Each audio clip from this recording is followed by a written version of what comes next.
Paz do Senhor Jesus, meus irmãos. Eu já vou ler o texto aqui e já vou comentando, que é para a gente ganhar um tempo aqui com isso. Vamos lá. Se alguém ensina alguma outra doutrina e não conforma com as sãs palavras do nosso Senhor Jesus Cristo, e com a doutrina que é segundo a piedade, é soberbo e nada sabe. Vamos parar aqui para a gente começar comentando. Vejamos, ó. Se alguém ensina outra doutrina e não conforma com essas palavras do Senhor Jesus Cristo, e com a doutrina que é segundo a piedade, ou seja, que é segundo a fé, ele nada sabe. E por que as escrituras isso pra gente? Porque hoje existem vários tipos de vertentes, pensamentos, todas elas que são contrárias às escrituras. Muitas das pessoas hoje, mas hoje o tempo mudou, é por um bom motivo, então nós podemos fazer assim, nós podemos fazer assado, mas eles contrariam a palavra de Deus. E se contrariam a palavra de Deus, o que a palavra diz aqui, ó? É soberbo e nada sabe. Não sou eu que estou dizendo, é a Bíblia. Mas delira acerca de questões e contendas de palavra. Ele delira. Quem delira é que não está no seu juízo perfeito. Então, se você está mesclando a palavra de Deus, está diluindo a palavra de Deus, com certeza você está delirando, de acordo com o que está escrito aqui. Mas delira acerca de questões e contendas de palavra. Ou seja, uma confusão de palavras está acontecendo aqui, das quais nascem invejas, porfias, blasfêmias e ruins suspeitas. E hoje? As igrejas têm sido conhecidas por quê? Os falsos profetas têm sido conhecidos através de quê? Justamente do que está acontecendo aqui, ó. Nascem invejas, porfias, blasfêmias e ruim suspeita. Porque você vê, hoje uma determinada igreja pega, coloca um assento acolchoado, a outra bota um ar-condicionado maior, a outra vai e bota uma porta de blindex, a outra pega e coloca uma TV de LED. E assim vai subsequentemente parecendo que elas estão disputando, e estão mesmo. Entendeu? O propósito deles é o quê? É cada vez mais, não é agariar almas para o céu, e sim agariar membros para que, no caso, o seu prolabório acabe aumentando. E é isso que eles querem, entendeu? Aí daí nascem as invejas, as porfias. Por quê? Isso gera o quê? Um montão de fofoca por conta do que eles fazem. Porque hoje, o que se diz casa de Deus são conhecidas por porfias, fofocas. E existe porfia dentro da igreja? Claro que existe. Não era para ter, mas tem. E sem falar, por causa dos escândalos, a igreja está no meio da boca do povo. As falsas igrejas, melhor dizendo. Por conta de atos inconvenientes que vem fazendo, desonrando o nome de Deus. Né? Aí vem aqui, blasfêmias. Blasfêmias por quê? Porque eles contrariam o que Cristo disse. Por exemplo, quer ver uma coisa que muitos deles usam? A Bíblia fala o quê? Em João 2, se me falha a memória, versículo 16. Não fazia da casa do meu pai casa de comércio, porque a casa do meu pai será chamada de casa de oração. Não é assim?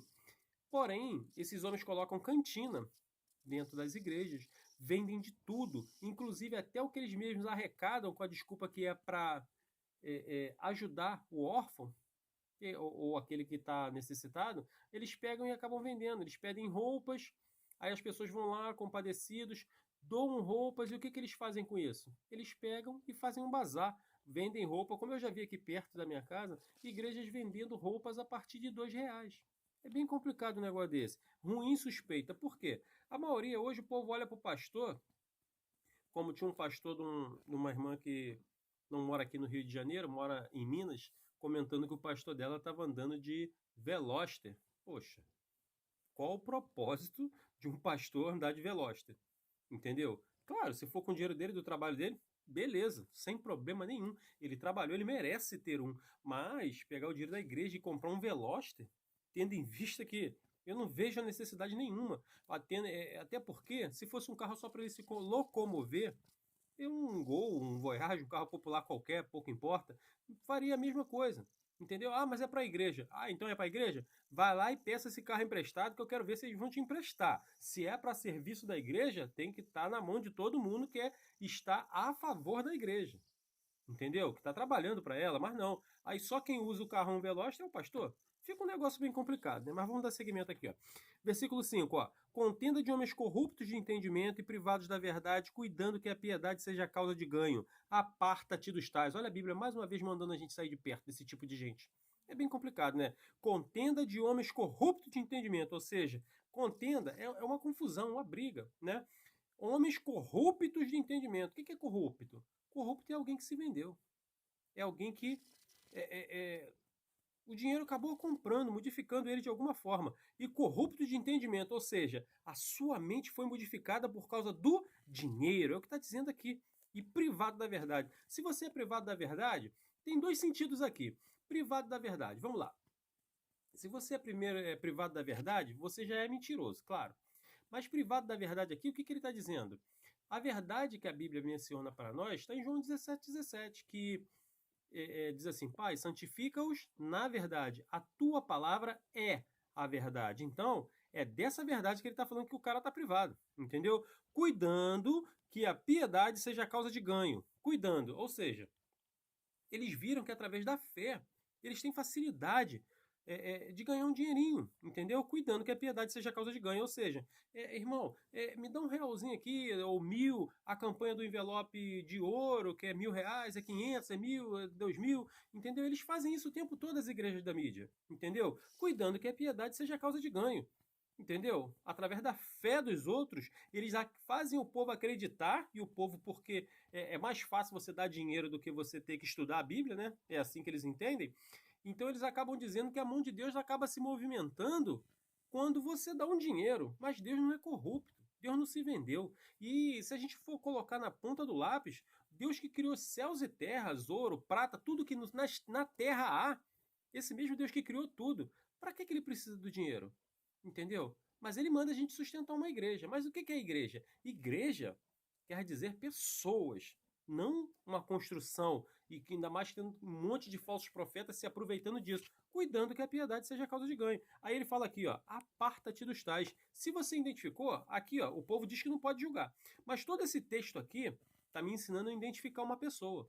E quando eu identifico quem é essa pessoa que a Bíblia está mandando me ensinando a identificar, ela manda eu me apartar, ou seja, sair de perto dele, entendeu? Aí versículo 6, ó, mas é grande o ganho e a piedade com contentamento, porque nada trouxemos para este mundo e manifesto é, e nada podemos levar. Ou seja, quando a gente chegou aqui, nós chegamos nus, pelados, não tínhamos nada, né? E quando a gente morre, a gente volta do mesmo jeito. Embora a gente é vestido para colocar dentro de um caixão, ali arrumadinho com flores, mas você não leva, apodrece junto com a tua matéria aqui. O teu espírito não leva nada. Assim como o teu espírito chegou aqui não trazendo nada, ele vai embora daqui sem levar também.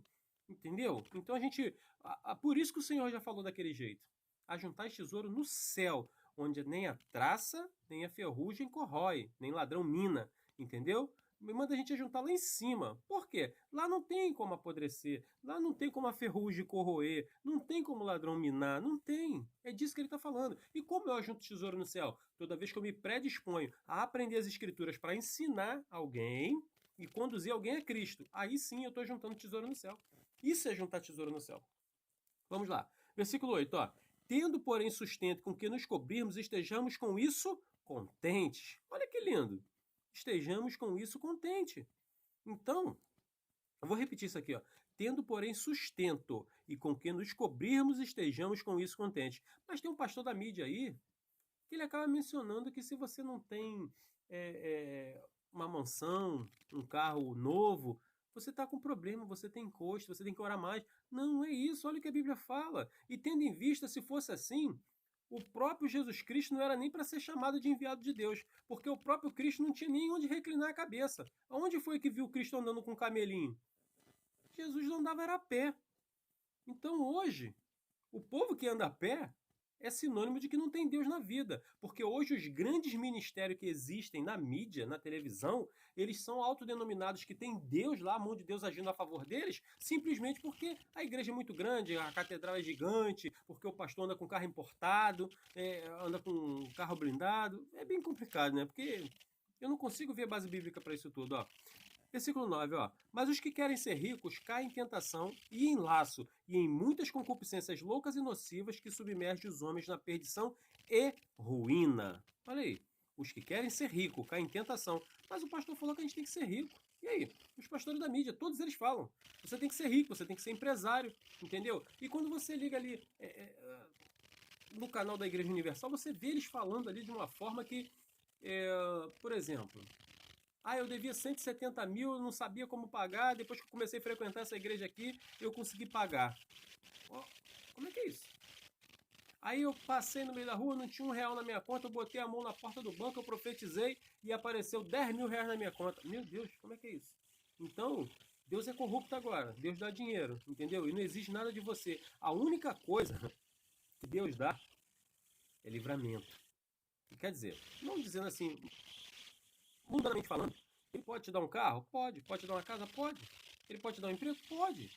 Entendeu? Mas uma casa, um carro, um emprego, tudo isso os ímpios têm, os feiticeiros têm, todos eles têm. Então, o propósito de Cristo aqui na Terra não foi para você ter uma casa gigante, uma casa imensa, você ter avião, você... Não é isso. O propósito de Cristo aqui foi te trazer salvação, libertar o teu corpo da morte. Porque o salário do pecado é a morte. Então, esse é o propósito ao qual Cristo veio. É isso que a gente precisa entender. Entendeu? Cristo não veio para dar carro para ninguém, embora ele possa te dar. Entendeu? Mas... será que ele precisa te dar um carro verdadeiramente? Versículo 10, ó. Porque o amor do dinheiro é a raiz de toda espécie de males. E nessa cobiça alguns se desviaram da fé e se transpassaram a si mesmo com muitas dores. Ou seja, porque o amor ao dinheiro é a raiz de toda espécie de males. Se você ver, sempre quando tem um problema grave, pode ver que tem dinheiro envolvido no meio. Se você prestar atenção agora aqui no Rio de Janeiro, houve um irmão, a mãe deles, dois irmãos, né, um casal, a mãe faleceu e deixou algumas propriedades já divididas para ambos, tanto para ele quanto para ela. E esse rapaz, com a ganância de ficar com mais ainda do que a irmã, o que ele fez? Ele tirou a vida da irmã. Não somente tirou a vida da irmã, por causa de uma das casas que estava alugada, né? Olha só a raiz do mal aí, que é o dinheiro. Ele ainda picotou a irmã dele. Picotou, cortou a irmã dele todinho, como se fosse um frango. Picotou. Separou os membros do corpo da menina, simplesmente por causa de dinheiro. Aí entra a Bíblia novamente aqui, ó. Porque o amor do dinheiro é a raiz de toda espécie de males, e nessa cobiça alguns se desviaram da fé. Aqui nesse caso, alguns que se desviaram da fé, ele está falando do povo mesmo, entendeu? Porque, ó, por exemplo, quer ver um grande exemplo de alguém que se desviou da fé por causa do dinheiro? O Silas Malafaia. Era um homem que, há um tempo atrás, eu tenho aqui até alguns vídeos dele, quando ele tinha muito cabelo pretinho, um bigodão imenso, bem preto. Esse homem pregava contra tudo aquilo que ele é hoje, entendeu? Homem de Deus, entendeu? Mas se desviou da fé. E por que desviou? Por causa da cobiça. Porque o dinheiro é a raiz de toda espécie de males. É o que a Bíblia está falando aqui, entendeu? E se transpassaram a si mesmo com muitas dores. Vamos lá.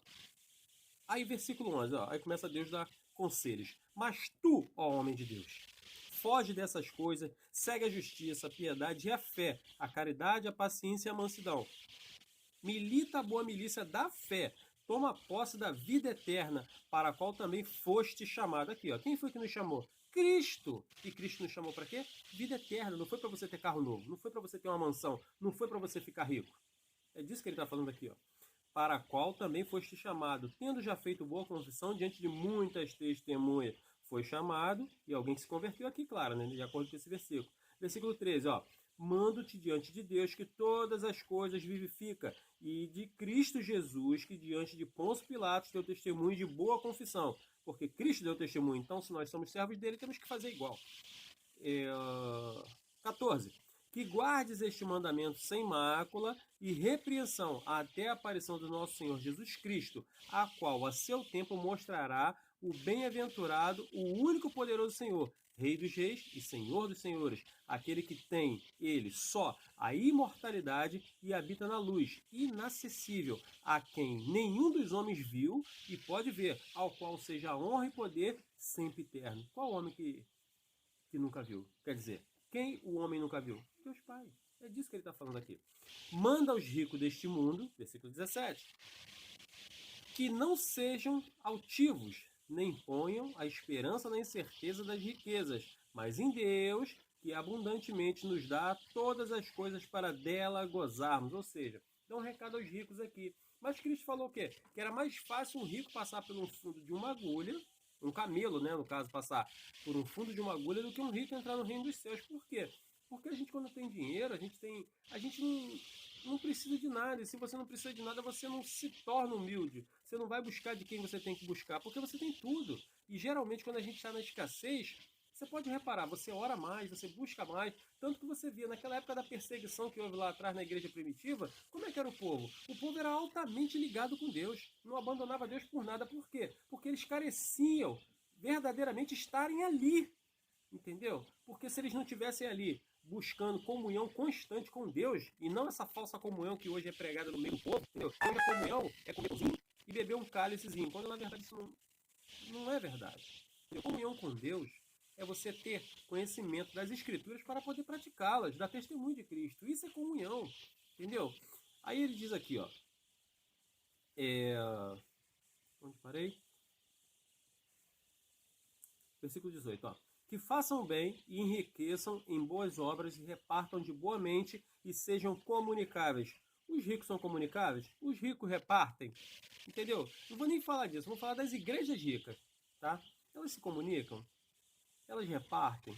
É bem complicado, entendeu? Porque eu aqui mesmo tenho testemunho de uma grande igreja aqui perto de mim que não atendeu um rapaz. O rapaz passando necessidade dentro de casa, pediu uma cesta básica. O pastor falou que não trabalha desse jeito e não ajudou, entendeu? Nem comunicou com o rapaz. Aqui ele diz, ó, que façam o bem e enriqueçam em boas obras. Ou seja, o que vai te enriquecer? Fazendo boas obras. Pregue o evangelho, é isso que ele está falando. Versículo 19. Que entesourem para si mesmo um bom fundamento para o futuro, para que possam alcançar a vida eterna.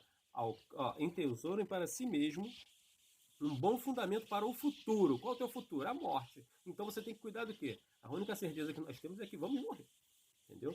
Agora, para que possam alcançar a vida eterna, o que é necessário eu ter aqui hoje em vida para que eu possa alcançar a vida eterna? Primeiro, dar um bom testemunho, conhecer as Escrituras, fazer o que Cristo me mandou, ser um verdadeiro embaixador de Cristo aqui nessa terra. É disso que ele está falando. Aí, versículo 20. Ó Timóteo, guarda o depósito que te foi confiado, tendo horror aos clamores vãos e profanos e às oposições de falsamente chamada ciência. Ou seja, olha aqui, está mandando você se guardar.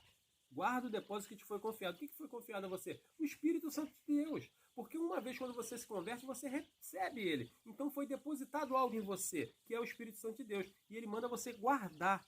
Entendeu? Tendo terror, tendo horror aos clamores vãos e profanos. Então, se aparta de tudo aquilo que... O que é vão e profano? Automaticamente a gente volta para o contexto aqui do versículo 5. Ó. Contenda de homens corruptos, de entendimento, privado da verdade, cuidando que a piedade seja a causa de ganho. Afasta-te desses homens. É isso que ele está falando aqui, ó. Entendeu? As oposições de falsamente chamada ciência. Eles não sabem de nada. Eles são soberbos e nada sabem, como a Bíblia fala aqui. Ainda estamos no mesmo contexto, ó. 21. A qual, professando-a, alguns se desviaram da fé. A graça seja contigo. Amém? Então ele encerrou aqui. Ele encerrou esse texto. Mas o que ele diz? A qual, professando alguns, se desviaram da fé. Quem se desviou da fé? Todo aquele que tentou ganhar dinheiro usando o nome de Cristo. E não é o que as igrejas têm feito hoje. Entendeu? Mas quem foi o primeiro a ganhar dinheiro com o nome de Cristo? Foi o que Judas viu. Judas viu a facilidade em ganhar uma grana usando o nome de Jesus. Não é o que as igrejas estão fazendo hoje? Então, verdadeiramente, eles não são discípulos de Cristo, são discípulos de Judas. Porque Judas ganhou dinheiro. Cristo não. Entendeu? Que o Senhor nos abençoe por essa breve explicação aqui em nome de Jesus.